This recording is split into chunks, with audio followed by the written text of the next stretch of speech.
Haka arpu pratarek ujiliu Menteri Rangba Kejelau Conrad ke sangma ulali Jngoh ek Don Bosco Technical School Shillong but ula samru ek certificate cheki kena ki bala pendap ek training. Haba phash ke Don Bosco Technical School Shillong ula ong babanya nujor bat kiwe ki school kelum lang baro ki badon Kejela ke Don Bosco Technical School kelepin mi bon ki kena puli betrim hala ki Jong ki jing star.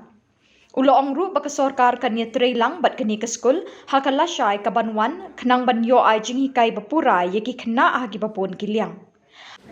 So you need machines, and because shop will be the place where you display and sell, but then you need a production at the back. So you like to do that.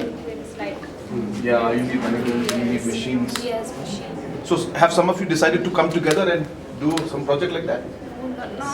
You should. Not we never discuss. Yeah, you should discuss among yourselves. Maybe 3-4 of you can come together. Yes. And then say, okay, look, let's do this together and plan out, start writing some document, we'll guide you, on what how to prepare a business plan, and then how to take it forward.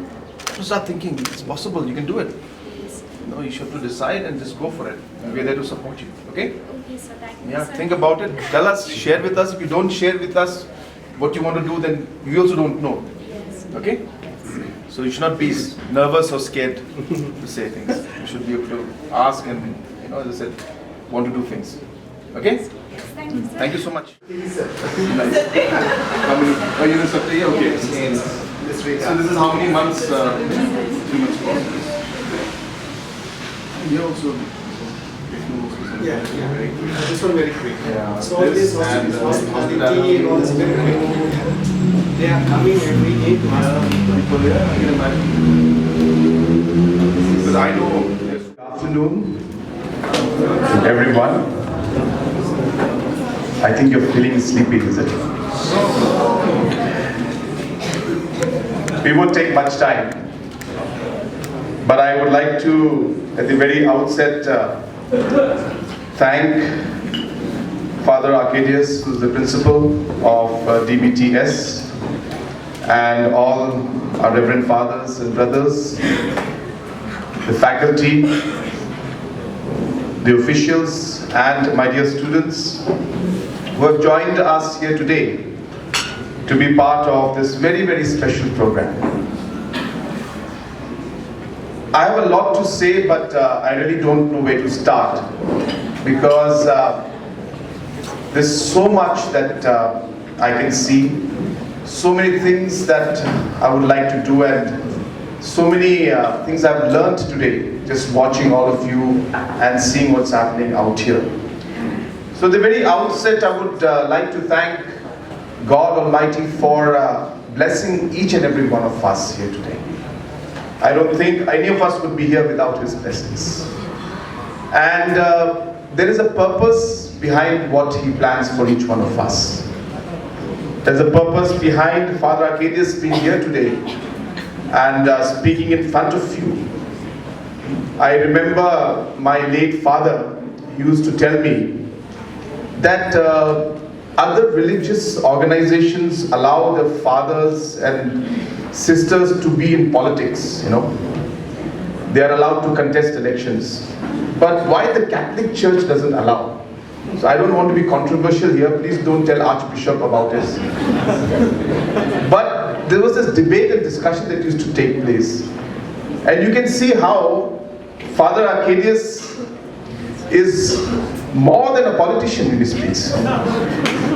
His speech is more motivational and more meaningful than any speech that I heard. And maybe it's good in one way that they can't contest elections. Otherwise, none of us would be winning. But having said that, I'm speaking very, very freely. I have a written speech out here. I don't like to read written speeches. But what I observed today when Father was speaking and when I saw the students and interacted with all of you, there is a sense of this passion that I saw in all of you. The spark that's there in all of you, this desire to really do something. And that's really, I'll tell you, the most important aspect in life when you do something.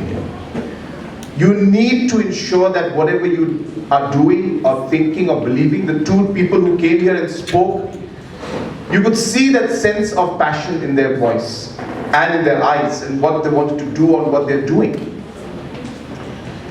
Today, Meghalaya and the entire country faces a very, very tough situation.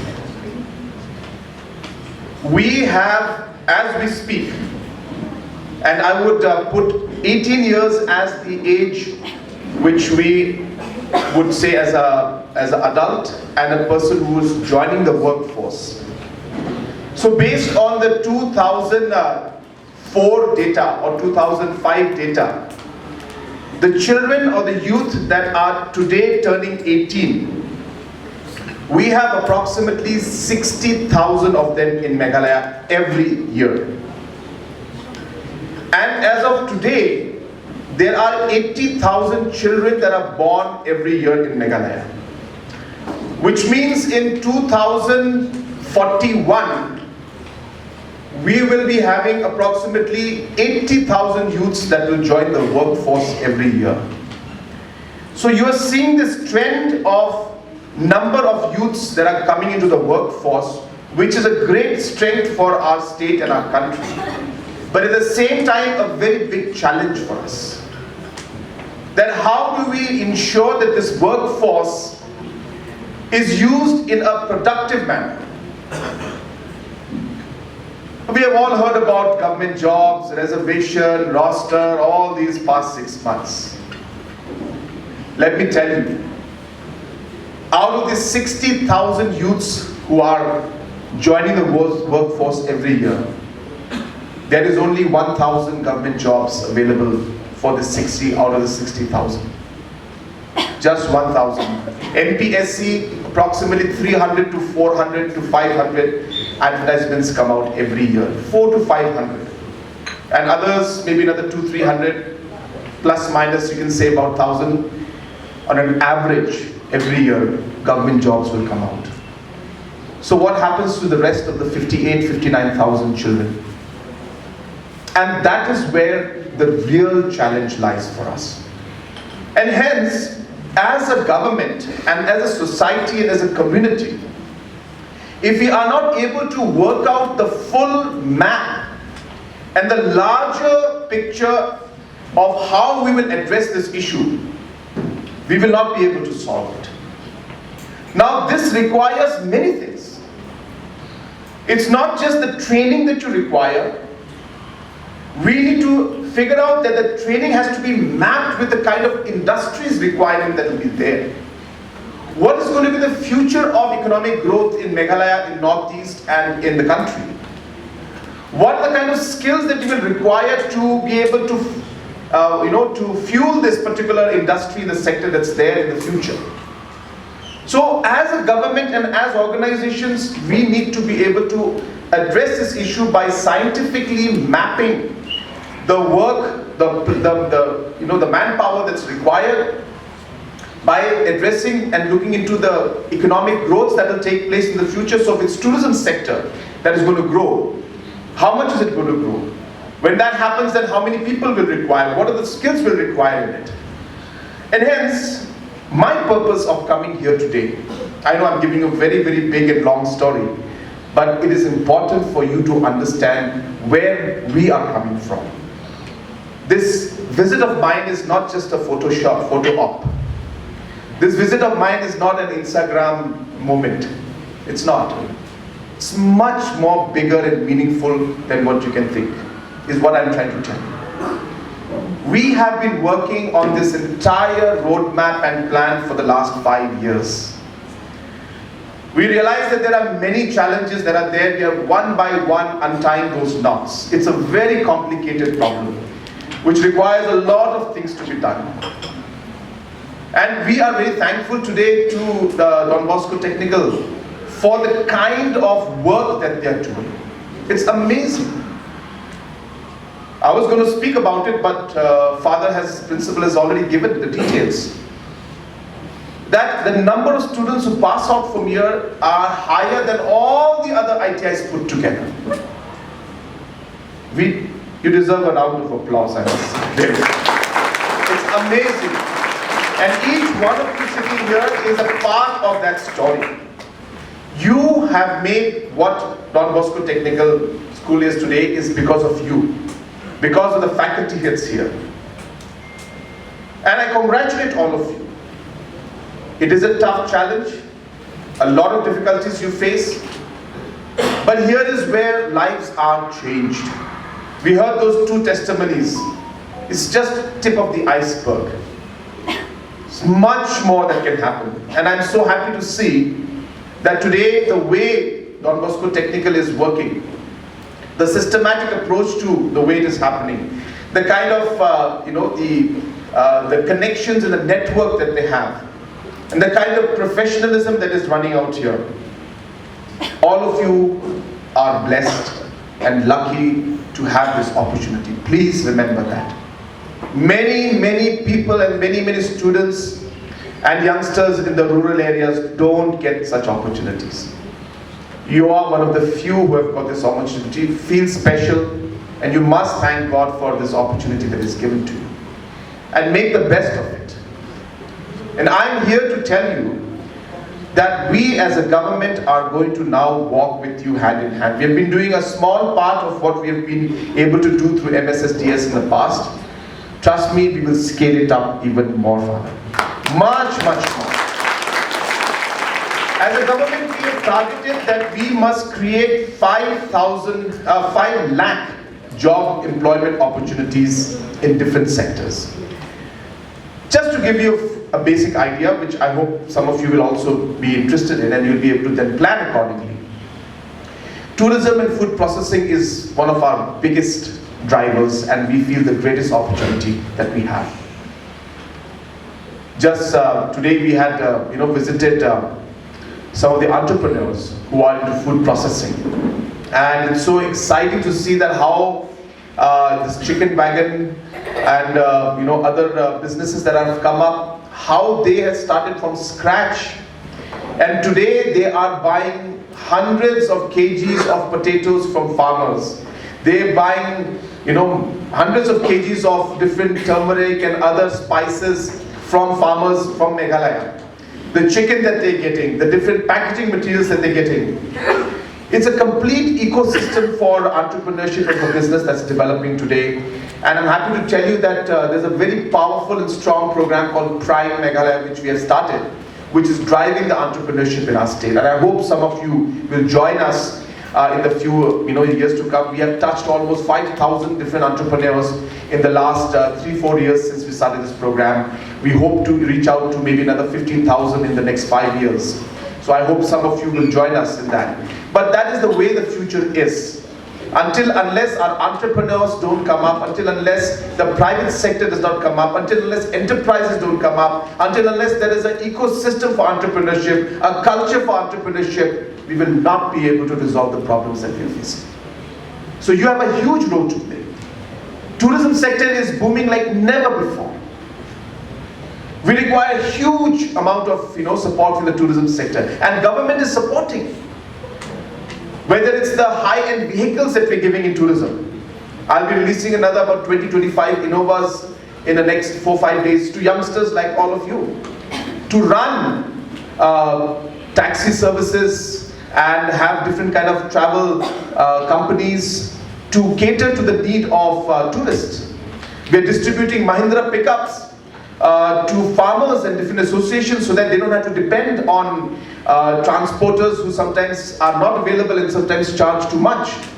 So huge interventions are taking place from our side. We are coming up with a massive IT policy in the next coming months, where we expand and we plan to have at least about 20 to 25,000 seater call centers from Dubai, from America, from US, from Europe, and different parts of the world. Today the processes are running right here in Shillong. You'll be surprised to know that. We have about 3,000 of our youth, our local youth, who used to work outside today are back here in Shillong and are supporting this IT sector and BPO sector, and we feel there's a huge opportunity in it, and I hope that Don Bosco Tech will play a very vital role in that too. So on and so forth. I have a lot to say, and as I said in the beginning, when I told you that I don't know where to start, because this is like one of the most passionate subjects for me and most important subjects for me. The youth, as I said, are the most important age group for me, because we have about close to 26-27 lakh of our population is below the age of 35. That's the kind of population we have. And hence, should be able to cater to the needs and requirements of these youth for the years to come, forward. Otherwise, we will be missing out a huge chunk of our population. So apart from all these kind of things, I'm happy to inform you that as a government, we also realize that our youths are actually very much into sports, very much into music, into different kind of performing arts. And government of Meghalaya has been in the last 2-3 years really supporting sports. And let me assure you that more infrastructure and more support in terms of different financial help and different activities and opportunities in sports will be coming up in the future. Many have happened in the past. You will see much more in the future. The musicians that we have today, so many of them have talent. You'll be very happy to know that we are having a very strong program called the Meghalaya Grassroots Program. And now we're going to multiply it into much bigger programs. We have the Yes Meghalaya program, where we are supporting all kinds of youth activities that are there, be it sports activity, music activity. So if you have a sports association or a group, government of Meghalaya is funding it so that you can have positive activities at the grassroots level. Anything up to about 1 lakh for different activities is being provided to more than 1,500 groups as we speak. And this year we plan to scale it up and hopefully touch maybe even 5,000 different groups of youth who are planning to do different activities.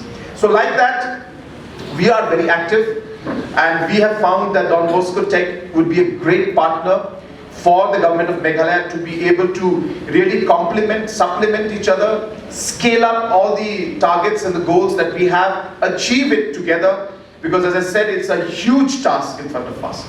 60-70,000 youths joining the workforce every year is a massive target and a massive challenge.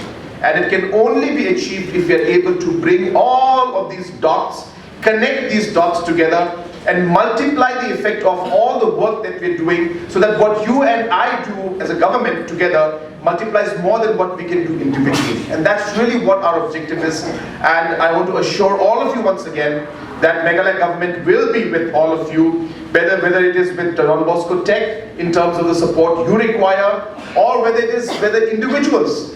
If you are today getting a training in fashion and in tailoring, and if you as an individual would like to move forward in terms of getting some support, we will do our best to ensure that we are able to financially support you so that you can buy the necessary equipments. We know these challenges are there, and maybe we'll spend about 5 minutes. If any of you have questions, I would be happy to answer those questions, to be able to interact with you, because only when you share your problems and your ideas with me, we as policymakers can then create the policy for whatever that you would like to do. So therefore, I will not extend my speech anymore. I can see that young gentleman, his eyes are closed, he's falling asleep.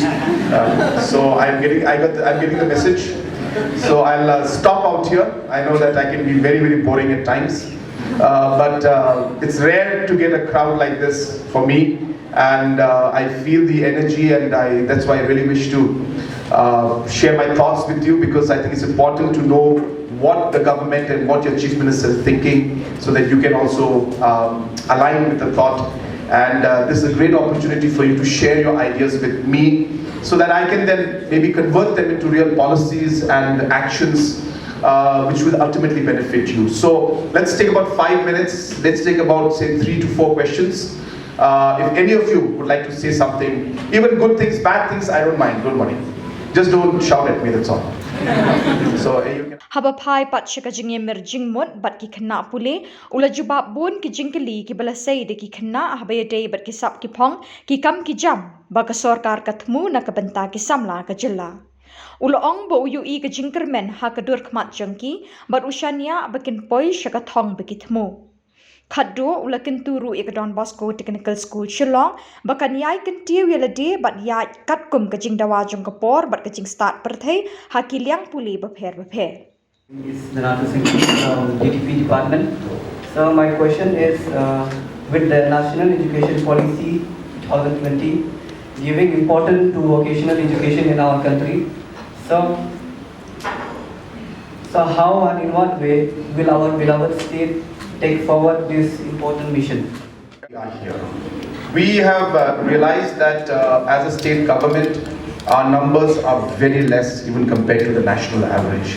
And hence, we, as the government of India, has mandated that at least 50% of the youth should have, necessary skills by 2025. So as a state government, we are on that mission to ensure that we're able to bring this up. So therefore, that will require a large number of the private players to be involved. It'll require the existing setups to be expanded, not just in the city and the town and the urban areas, but also in the rural areas. So hence, because a large population also resides in the rural areas, so hence we are working on that entire setup. And today's visit is linked exactly to what you're saying. We feel strongly, as has been mentioned in the National Education Policy, that this particular mandate of ensuring that 50% of the youth should be skilled by 2025 is something that we hope that Meghalaya will move towards. It's a very, very steep target for us. As of now, we are below the national average, and hence we hope that we'll be able to come up and reach this figure. But we can't do it alone. We need the support of different people. I just wanted to share with you also, I forgot to mention this in all my speech that I gave earlier, that now very soon we are also getting demand for high skill manpower also, for example nurses. So we are in fact going to start a program in the next month or so, where close to about 200 nurses will be given training in foreign language, which is German and Japanese. Because there's a demand that has come from these countries for nurses to work there for at least the next 5 years. And of course that would mean that they would have to learn the local language there. So government will help and support in these kind of programs also. So we are working at different levels is what I'm trying to tell you. And there's a long reply to your question, but in a nutshell, what we're doing today also is part of this target. And as I said, Don Bosco Tech is playing a very crucial role. And we assure you that we will help you to exponentially grow and make sure that your activities are more aggressive, not just in Shillong city, but in other parts of the state, especially in the urban areas also. Thank you very much. I'm from the Trade Department. I would just like to know exactly what is the bridge for the gap between vocational training and industry requirement to ensure the... I'm sorry, I didn't get your question. A skill is only as good as it is, useful for the economic activity that is happening in the state or in the country. Meaning that if tourism is developing, then, by focusing on, say, larger programs for tailoring may not be a direct benefit to the students. So hence, it is very important for a government to map the requirement of skill based on the economic future of a state and the country. So therefore, every state is different.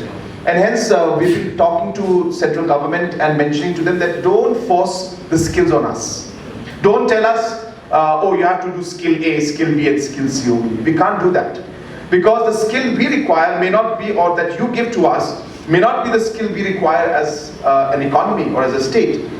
And hence, if you look at the Meghalaya Skills program also, we are not forcing the programs to be what we want you to do, but we are allowing flexibility to the respective organizations who are partnering with us to develop programs that they feel have the opportunity to provide employment, and the person can become employable in the long run. So the short answer and reply to your question is that it must be mapped properly based on a scientific and economic study on what the growth and the sectors that are going to grow in our state and in this region and the country, and accordingly map the skills to feed the need of that particular sector industry. So that's how we have to do it. We cannot do it just because, oh, I have 20 trainers who are good in skill A, so I'm going to do only this skill. We can't do that. It has to be tailor-made, it has to be done in a scientific and economic way, and we need to map the requirement of the manpower based on the economic growth projections for the state and the country. Where the youth can make a living and also support others. And for this noble cause, what step the government of Meghalaya has taken to help the youth of today, where employment is nearly challenging in our state Meghalaya? Right? Yeah, that's what entrepreneurship. Okay. So again, a very, very valid question, and I am an entrepreneur myself. I think some of you know that. And 24 years back is when I started my business, and it was a huge challenge for me. And let me tell you, those experiences are so fresh even in my mind even today. And that's why during those years, 1999, 2000, 2001 is when I was struggling. I remember that there was no support for entrepreneurs. I remember struggling as a young entrepreneur and not being able to pay my salaries, not being able to pay my raw material providers, having to face sleepless nights. So what I'm trying to tell you is I realized the challenge that entrepreneurs in Meghalaya were facing. And hence, when I came into the government, one of my first programs that I started was a program for entrepreneurs, which is what we call the Prime program now. And it started off by simply awarding young entrepreneurs for taking the initiative and the risk and doing what they were doing, because it was a recognition that they were being given. Because I realized in my 20 years of being an entrepreneur, nobody recognized me ever. And I realized that even a small pat on my back to tell me, Conrad, great, you're doing very good, keep it up, just would have made me feel good. So I started to do that, and we started off with this program called Prime. And today, I'm happy to tell you what I told you some time back, that we have touched maybe close to about 5,000 entrepreneurs now today. We're not helping each and every one of them. Maybe we're hand-holding about 1,500 of them as of now. But about 5,000 we have touched. Every year when we have business plan competition, which then we select the top 100 ideas, and we then give financial assistance of up to 10 lakhs as seed money and capital, and then we give up to 50 lakhs of interest-free loan to them. This kind of support now is being given to large number, almost I think close to now 300 entrepreneurs are getting that support, and 1,500 are being handheld and given support in terms of training through professionals and through a proper network, where today now they are being connected to suppliers, connected to people with machines who provide machines to them. We're training them on bookkeeping, we're training them on marketing, we're allowing them to talk to each other, meet each other, discuss, and today some of them even buy raw materials and products from each other. So today the environment in Meghalaya, which Government of India itself has appreciated. I don't know if you know, but Meghalaya has been awarded as having one of the best ecosystems for startups and entrepreneurships in the country. So among the small states, which is all the northeast and a few other states in the country, Meghalaya has the best startup ecosystem in the country. This is recognized by Government of India. So we do not give this award to ourselves. Government of India has recognized this. So this speaks about the fact that in the last 4 years, 5 years, this program of Prime has been very, very effective, and a lot more needs to be done. I'm not saying it's perfect, but we have come a long way, and we intend to really make this big. Now today, this Prime program, we have connected now even to the rural areas. So today, as we speak, we have about 300 rural entrepreneurs who are being handheld by government. We teach them simple things like how to bookkeeping should be done. We help them to get simple things like GST registration, which they don't know how to do because they're in some interior village, say in Makurwat area, and they're not able to connect. So we actually going down and training them, and more importantly, suppose they have a bakery. We are actually now connecting them to the suppliers for the raw materials that they need. And we are helping them get the best raw material at the best price from Guwahati, Shillong, or any other part of the country which they need. And like this, about 300 entrepreneurs are being supported by Meghalaya government in rural areas. I hope to expand this to maybe 1,000 to 1,500 in the coming years. But yeah, I know I'm answering very long, I'm sorry. But it's a very, as I said, important question, and we are doing a lot. So I don't think we have time to really go into all of the things, but I've just tried to touch a few of it.